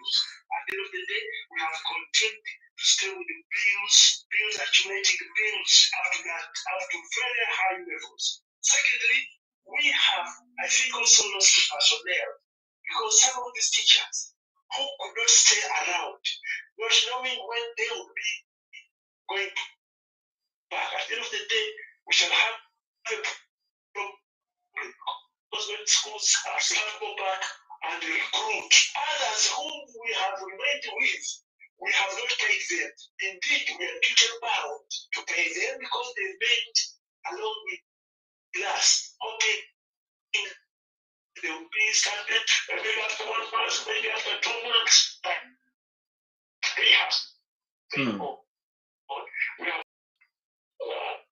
food, someone, and so on at the end of the day. Secondly, we have also lost out in terms of infrastructure. Our infrastructure, we cannot repair the same of this repair of infrastructure because we don't have the funds to do the repairs. At the end of the day, when schools are up to scratch, we should have a problem. Secondly, we have our schools we have borrowed funds from banks. We really have very high Interest rates. our loans, and we can't pay up for now. We are actually really have been affected. I mean, Senior Chendo, in some other countries, like those which really feel for their people, they tend to put aside some kind of funds, which that fund helps in covering up some of the expenses. I wonder whether in Uganda there is any fund put aside, regardless of from which sector. But are there some funds that have been availed to possibly in the bank so that teachers can access them? Ever since the lockdown was brought into place, the government tried to, or I should say, government promised some billions of money for teachers to access in terms of actually for pastoral teachers, individual teachers to access this money. But it is now coming to 2 years. This money has never been given out, but the offices which were rented are being used. Some of this money is being used without actually getting the teachers. Actually, there has been a lot of mismanagement. Some people have even been imprisoned. But as much as they are imprisoned, this money has not trickled down to the teachers who are supposed to get this money. So much as the policy is there, it has not trickled down to the teachers who are supposed to be the beneficiaries. Indeed, it is very, very pathetic. I'm sorry, right now I'm supposed to be going off this program because my power is getting very down, and I'm sorry I can't hold on. Thank you, sir, Mr. Senior Chendo. Would you, with the 1 minute, say bye-bye to our viewers, and as we try to wind up as well? I'm very, very grateful, Dr. Nordin, for fishing me out. I would have loved to be live because education is part of me, because I have been in the education sector as a proprietor, as a manager, administrator, as a teacher for the last, I should say, 35 or so years. I really think I haven't got what I would have wanted to say.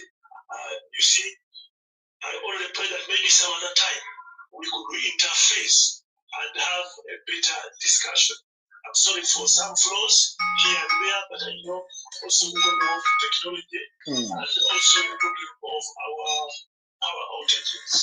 I thank you. Thank you very much, Mr. Chendo. We're always very appreciative of your role and the way you always help us come in and discuss issues, and our viewers are very, very appreciative.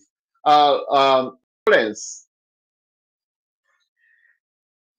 you have heard how Senior Chendo has tried to give us a clear picture of. Yes, please.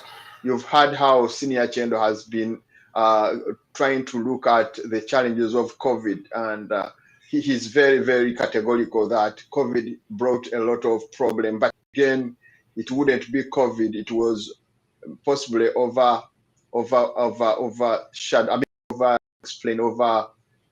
the government seems to have put it too far. You know, that in actual fact, it's not how they blow it out. And he says as well that the situation seems to be, escalated by factors of poor strategic management and poor implementation of policies, and also establishment of policies which can really help people of Uganda to cover up, especially the teachers. The teachers are at teachers seem to be at the deadlock and seem to be now, many of them are absconding, others are running away from the sector. Actually, this week I heard a story which was very interesting. A teacher was trying to complain that the wife, he wanted to join, he bought a border in the process. he got a loan for a boda boda. In the process, he drove the boda boda and was able to get money and paid it off. And then the wife was saying he doesn't want him to ride boda boda. He wants him to go back to teaching. And the teacher says the money he earns from teaching cannot be comparable to the money that he gets when he's driving or riding a boda boda.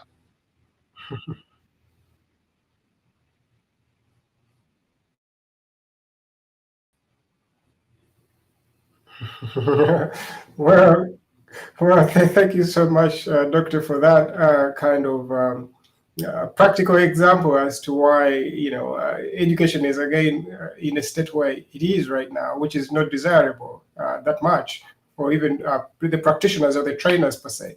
If you have a low skill job like being a boda rider, getting higher reward or remuneration than being a grade 2, grade 3 teacher, or even being to some extent even a high school probably teacher, then those are the conflicts we are talking about directly affecting education.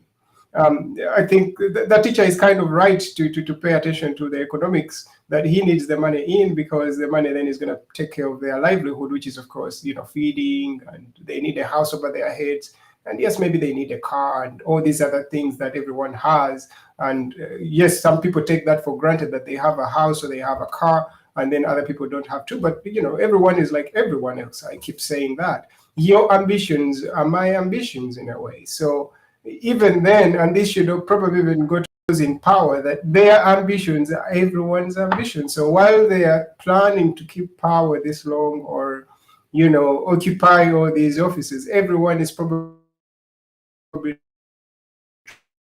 trying to, and in that process, get everything they, some of the things they have.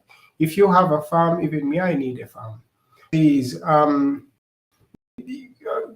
This is not going to go away very soon, and probably this is going to be a constant battle, and an ever-ending battle. I mean, even here in India, and the reason for that is, I mean, even if you dropped out of school at a certain level, there's things to do for you in the world. I mean, in here, you'll be very successful. You'll probably even be able to, own a house. You'll definitely be able to drive a car, even if you're not interested. There's public transport for that. So you live a full life even without college or a diploma per se. But of course, the quality of life is going to be lower, or probably you're going to have to strive more. You have to put in more hours. And I think this is the reason as to why most people who are pro-education stay true to it, such that they don't have to work as hard.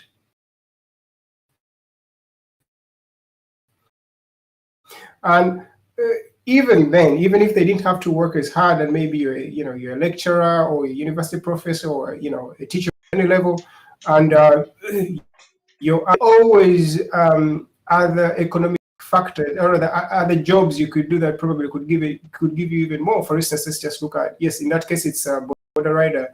If you come here, if you looked at jobs like the truck drivers, they're not very high skill jobs. You need to study for a few months, maybe 6 months or so, and then you're earning all this money. So that also is in competition with education per se. But all these areas are vital to ensuring that we have a world we have, or the world we have right now. And back to the Ugandan setup, it just so happens that the plan we have, or we had, for education, human capital development, did not consider so many of the risks that came with the pandemic, the COVID itself. They looked at other things, which is mostly increasing capacity, trying to help education. I mean, the Ministry of Health. If you look at the development plan, 3/4 of what is supposed to be into education is actually this is the mandate of the Ministry of Health. That's why when we look at the percentage of the national budget that is related to education, it always seems to be small. It's not necessarily that it is small, but there are other aspects of of society or sectors that directly determine how education is going to play out. So in that regard, I think whoever drafted, the people who drafted the development plan can always go back. And these plans are not fixed. They should be agile in a way that if something is not going right, you can always change it in real time and ensure that you don't go off course because you had certain projections of a place you want to be in, you know, 1 year, 2 years. For instance, you wanted to look at to improve the foundations of the human capital development, and you had some good points in there. Introducing early math and even integrating. They talked about implementing an integrated ICT. How far did that go? I would have rather some of the money we borrowed, because if I see the money we have or we borrowed, it's too much. It could have been able to make an impact, and this is how I would do it myself. This is just a personal opinion. The money we borrowed, we could have ensured that we reduce we subsidize the connection rates for people to access the internet. That is one, and most of those that are accessing people in accessing education portals or websites, or learning portals or channels. Those ones even can be made tariff-free, like we had people access Facebook some time back with Facebook Zero for free. So if you're accessing something like Facebook for free, then why not something that is going to ensure that people go to school? Government could as easily implement this. It is so easy. If they can switch off certain channels and certain channels are free, you could make education free during the pandemic such that people continue to access learning. And then the other thing would be from the funds we're getting from China, we could tell them, we need this number of tablets. Just look at the number of people you have in school. Instead of distributing radios, introduce to them something that would enable them to do some research. Children here have been studying on iPads.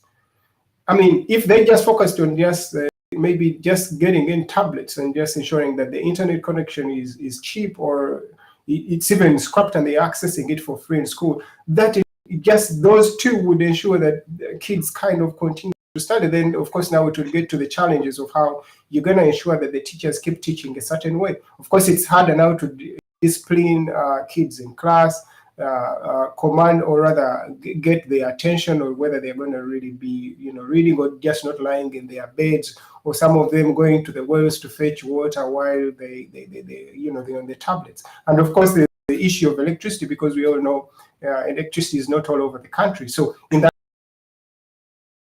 but again, there are solar options and all that. And this is why I tell you that trying to solve the issue of the challenges within education, it is not something you're going to just go to education to directly and just put the money in the Ministry of Education. I can assure you, even if you put all the money in the country in just the sector of education, that won't move.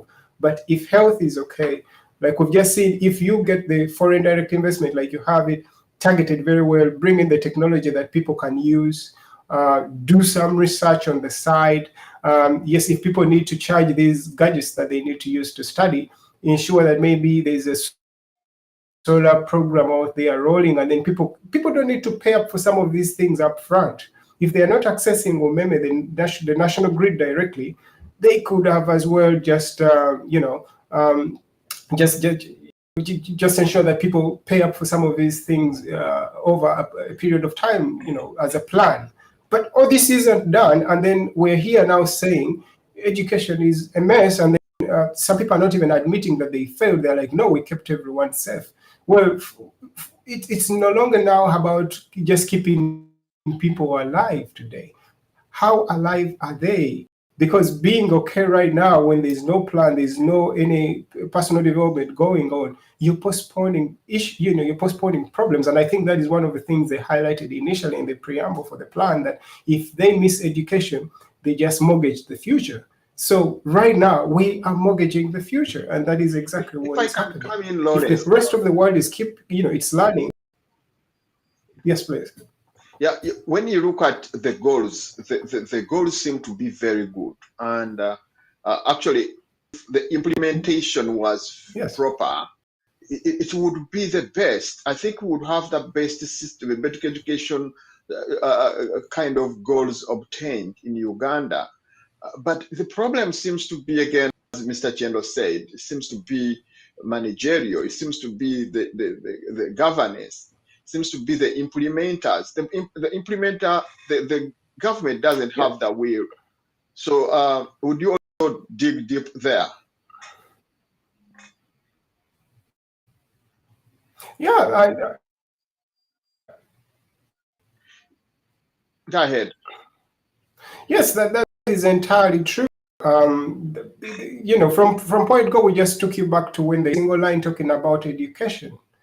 And I think the assumption was that maybe, you know, if they solved all these other issues, education will, you know, just take care of itself. And probably it is just the other, because this is the people in power still kind of have the older way of thinking, which is maybe all this, the honest, you know, goes back to the parents. The parents are supposed to educate their kids a certain way, which is true.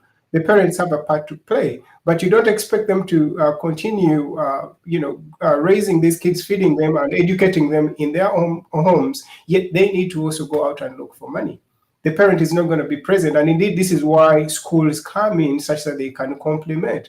The parents go work, they make the money, whatever they make, they can cut off and give schools a certain way for, you know, just making sure that the students or the youth are groomed to be responsible citizens who are going to be very productive and build the nation as well.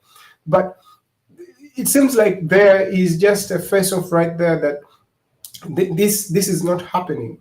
Or rather, it has now come back to haunt them that, yes, initially you didn't have us in plan, and even what you're implementing right now, it just seems like the script is totally divergent to the reality on ground. Because you have a pandemic right now, and what are you thinking of doing? You're thinking of universal immunization. Not so bad. People need to be immunized to get, you know, to stay alive. That seems to be aligned with Ministry of Health. But again, remember, this is also money coming in from the donors.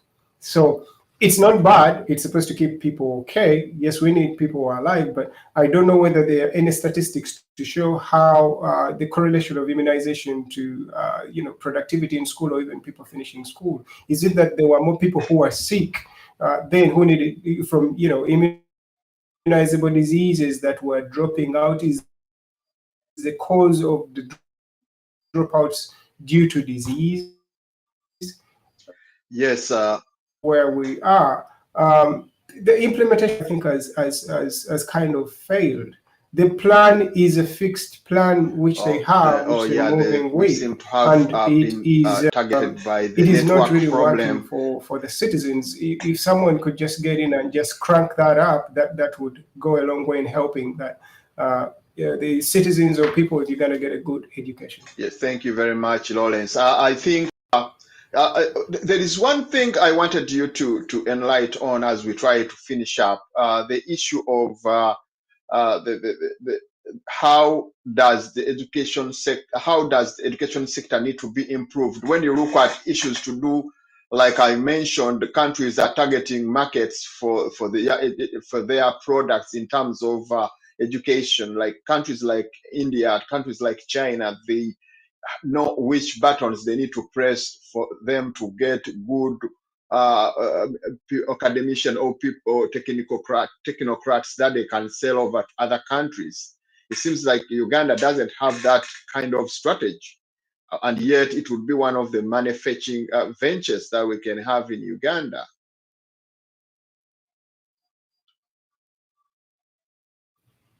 Well, Doctor, yes, you're right, indeed.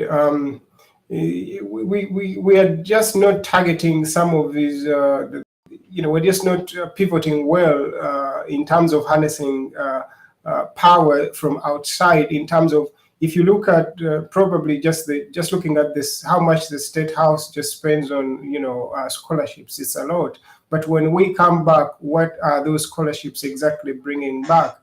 You know, we can debate on who receives the scholarships. That's a discussion for another day. But those who have gone, how is there any matrices to share that these you know, the people who have been funded to come to the Harvards, the MITs from state funds, the people who have been sent to Kenya, all these other countries we go to and that give us scholarships. how do we use that knowledge that we've acquired out there? Are those people integrated back, or is it that they get stuck where they are, or when they come back, they are faced with a system that is kind of static and not dynamic to what they aren't out there, or is updated as is, and then they can't exactly implement the knowledge and skills they've got? Is that where we are? Maybe that's the case. And again, there, the onus goes up to them. If you're giving out scholarships, the people who have gotten scholarships, I have not gotten any. I wish I did. And maybe the burden would fall on me. Those who get the scholarships, are they accountable at the end of the day? Or someone just goes and studies and that's it? Yet, right now, we're introducing, I think, student loans in Uganda. And yes, if the government funds you, they expect you to pay back that money. Now, what of the people who have done scholarships and they are on, all these other scholarship schemes that are running? Are they paying back in terms of, employment contracts to the government, to things that might be beneficial? Yet we shall pay them because we don't expect to make anyone go to work without paying them. But is that the case? There's not good data to show that that is happening. So everyone is speculating that, yes, they come and they add something, but we want that to be quantified. The same way you get out to get good, top brains per se, and then you send them to the Harvards, the WHO of this world. When they come back, do we feel the Harvard impact? If you send them to China, when they come back, do you feel a China impact? Are we negotiating better contracts? I'm sure now there are Ugandans who have gone to China and they can speak Chinese. Are they part of these contracts, or is it still the politicians who are leading the way? And then those, people who are going to China come back and then they don't know even what to do. They are way advanced in terms of the skills and knowledge, and then they meet a system that even won't give them an opportunity. So someone is given a scholarship, he comes back, there's no office waiting for him. Okay. But you sent him thinking, highlighting that you need look left, right, center, and then before you know it, he's in the Middle East, he's in first world, looking for where his skills are actually going to be used. So these are the other emerging or other challenges that are in education, as you can say. And with that kind of play or history or background, there's no doubt as to why the whole thing falls on its head. Because even those system, they're like, but Uncle so went and studied in Germany, came back and he doesn't have a job, or he used to all got a PhD, is unemployed. And that happens. It's a reality in the Ugandan. So if that happens, you're going to demoralize those who are trying to get to those levels. So you can see it is so many moving pieces for education. It's a very slippery kind of sector. It needs to be handled with someone who really knows what he's doing. And this is not political. If you just we give out radios, these people are celebrating radios. That is nothing. It's not a one-shot fix-it-all, because you can see there are so many aspects in that space determining how and which direction it goes. So on that note, I feel like that is Lawrence. Thank you very much, Lawrence. Seems your audio is now affected, and we thank you, Lawrence. I believe we are not going to go beyond this. The time seems to be against us, and basically, I always say that it's a pleasure having you, our guests. Though we go through a lot of problems to get you onto the studio, however, with challenges we're able to get you, and then you discuss a lot of issues that really are pertinent with our what we really need to have into play for our viewership. I think everybody aware of what we had as last weekend, Principal's mother that passed on, but to thank God, Paul is coming back soon and is getting well and is doing now better.